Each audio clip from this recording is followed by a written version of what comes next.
Shalom and welcome to the weekend edition of the Daily Dose of Hebrew.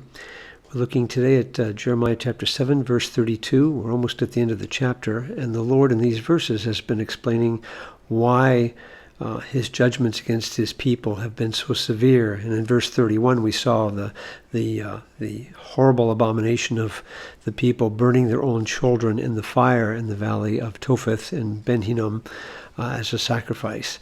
And the Lord is going to respond to that in this verse. Let's go ahead and read it in Hebrew as we get started.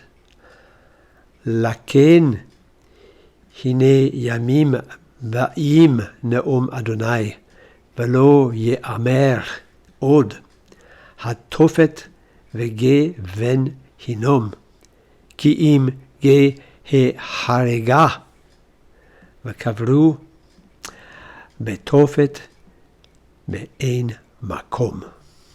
So we start off with Lakin, therefore, because of all these abominations which you have done, behold, days are plural of yom, written a little bit irregular, but you're used to seeing that. Days are coming, and this is a masculine plural participle, just a good old cow from ba or bo, to come.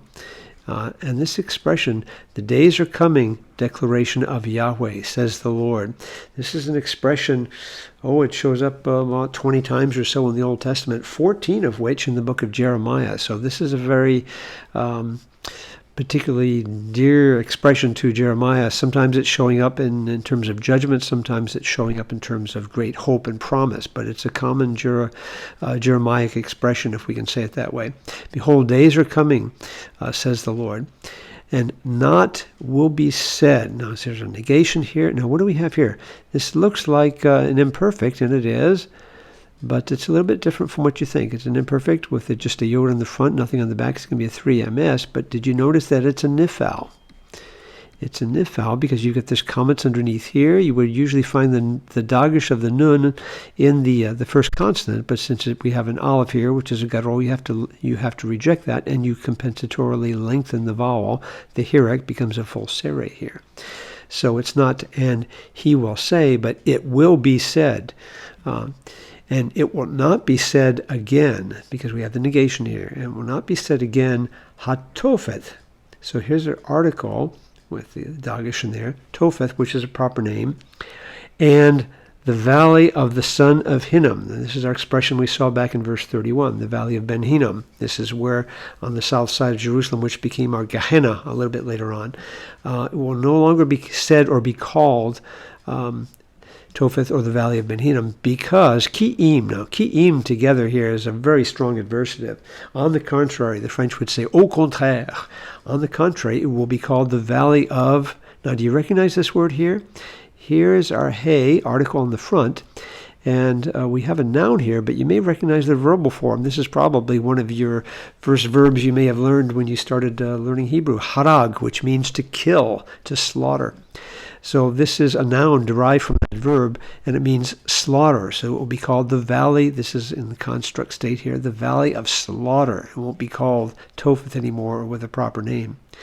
And they will bury. So here we have a perfect, but it's going to be a perfect consecutive, CV with this vav right here, because we're following in this whole future up here, in this pronouncement, prophetic pronouncement.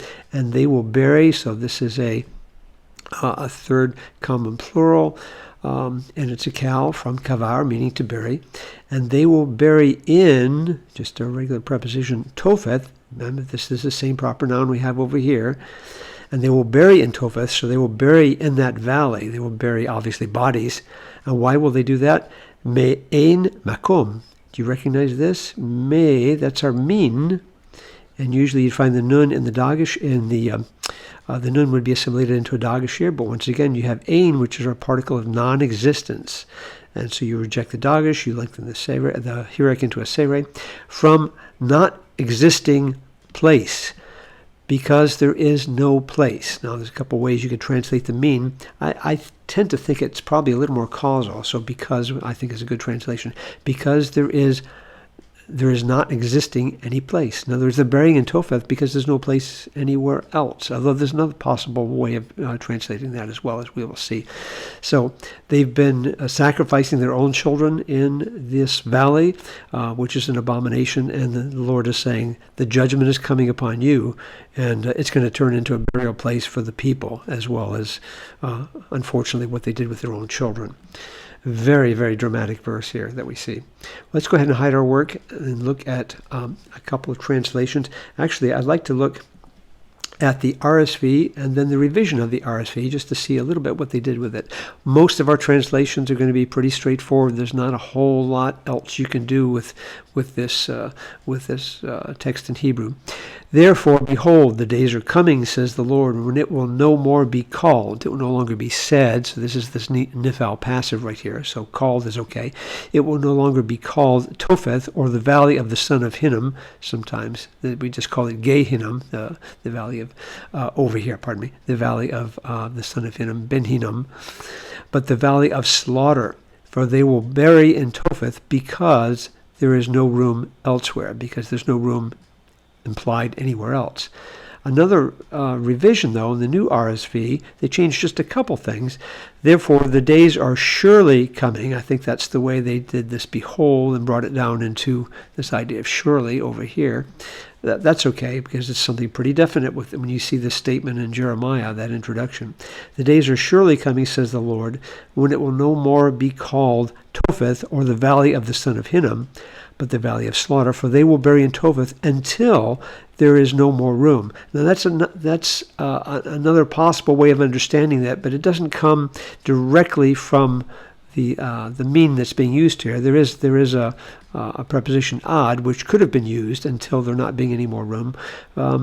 But it is possible that this could be the sense. In either case, because there's no room anywhere else, or until there's no more room even in the valley of Topheth, it changes the sense a little bit, but it doesn't change the overall sense that there's going to be a great slaughter because of the judgment that God is bringing against all of his people because of what they've been doing, and as we move toward the end of this chapter. So, very, very dramatic verse here.